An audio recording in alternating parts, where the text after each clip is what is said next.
Hello guys, ngayon ay magagrab tayo ng kalamansi. At ito yung mga rootstock natin, meron tayong 5 pirasong rootstock. Tapos ayan, meron tayong sanga ng kalamansi na kinuha natin sa namumunga ng kalamansi. Yan, dyan tayo kukuha ng sayon para ating idugtong. At ito na yung mga napili nating sayon. At gamit tayo ng grafting tape para pangbalot sa sayon.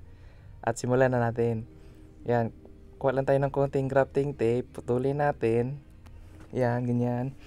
Tapos, yan, dahan-dahan nating iikot sa sayon para ma-maintain natin ang moisture dyan sa sayon. At siguro din nating tama-tama lang ang higpit at pagkakatali natin sa sayon.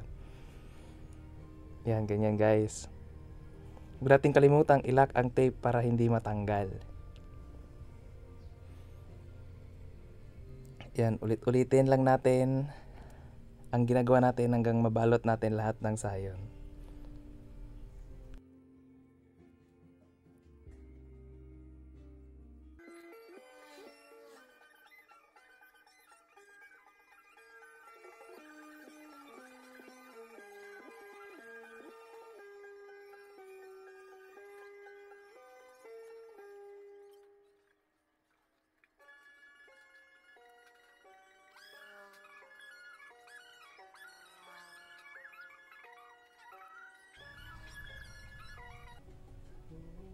At ito na, nabalot na natin lahat ng sayon. Ready na para idugtong. Yan guys.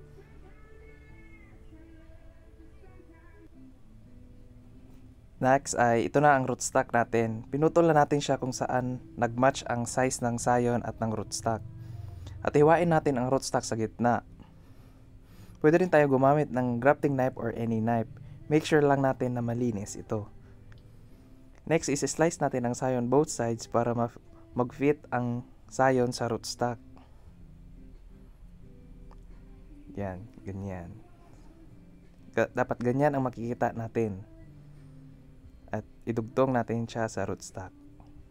Then idugtong na natin ang sayon sa rootstock.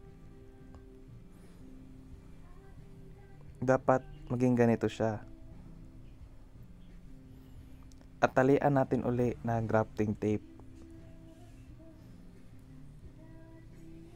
Pasensya na sa tape ko guys, medyo luma na, nagabok na siya. Make sure natin na ang tama lang ang hagpit ng ating pagkakatali.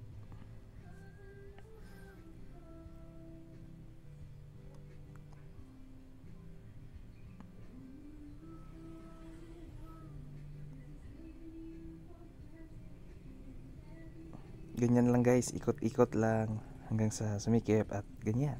Tapos na. Nadugtong na natin siya. At idugtong na lang natin yung iba. At ito na, natapos na rin lahat guys.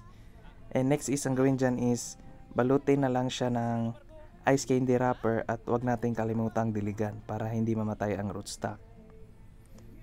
Malalaman natin ito kung buhay after 3 weeks. I'll keep you updated. Salamat!